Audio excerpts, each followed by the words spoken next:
Isinailalim na sa state of calamity ang lungsod ng Cagayan de Oro dahil sa matinding pagbaha. 3 ang namatay at mahigit 1,000 pamilya ang inilikas sa mga evacuation center.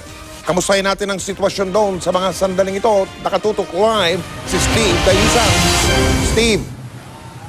Mike, pinagsama-samang ulan sa loob ng 16 na araw. Ganyan karami yung bumuhos na ulan sa loob lamang ng 6 na oras dito naman sa Cagayan de Oro City. Kaya naging napakabilis ng pagtaas ng tubig. Humupa ng baha, Mike, pero hindi yung pangamba ng mga residente rito na baka maulit muli ito, lalo na kapag may malakas na ulan.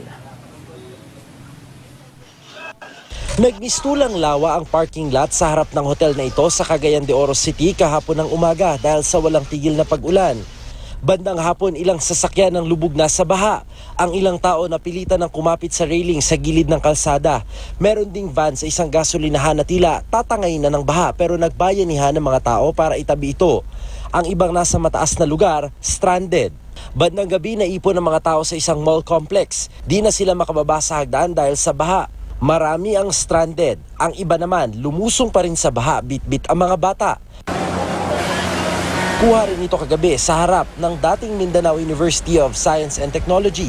Sa gilid na naglalakad ang mga tao dahil sa abot bewang na baha, bigla pang nag-brown out. Tuloy-tuloy naman ang paglikas ng mga tao kahit madilim na. Kanya-kanya ng bit-bit ang mga residente ng mga gamit. Napuno ang truck ng evacuees. Kaninang umaga, bahagyan ang humupa ang baha sa ilang lugar pero ang tumambad, makapal na putik. Mag-uumaga na nang maisakay ang mga estudyanteng ito sa 6x6 trucks matapos ma-stranded ng magdamag sa eskwelahan dahil sa abot dibdib na baha. Hindi na kami pinawi ng mga faculty kasi lampas ulo na yung kasi yung baha. Yung walang tubig, yung walang pagkain. Paghupa ng baha, tumambad ang mga sasakyang inanod ng malakas na agos. Ang ilan tuluyang tumagilid kahit mga malalaking establishmento tulad ng mall at hotel, di pinatawad. Maswerte ng araw ang ilang kabahayan na bagamat puno ng putik, may naiwan. Si Mating Bacol ang bahagi na lang ng palikuran at ilang haligi ang naiwan sa kanilang tahanan matapos tangain ng rumaragasang tubig kahapon. Mas masaklap naman ang sinapit ng 80 anyos na si Virgilio Torno na kasamang natangay ng ilog habang papatawid sa tulay. Natagpuan ang bangkay niya kaninang umaga. Wala na ring buhay ang 14 anyos na lalaking ito na nabagsakan naman ng pader at puno habang papalikas. Sa tala ng CDRRMO ng Cagayan de Oro, 3 ang nasawi at higit 1,000 pamilya ang kinailangang ilikas sa evacuation center.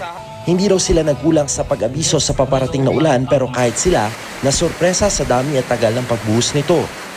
Hindi raw gaya ng pananalasa ng bagyong Sendong noong 2011 kung saan galing sa bundok mismo ang tubig, ang nangyari daw kahapon. Yung ulan na galing sa bundok, nung bumaba siya, doon meron kasi kaming problema sa drainage namin plus yung mga basura.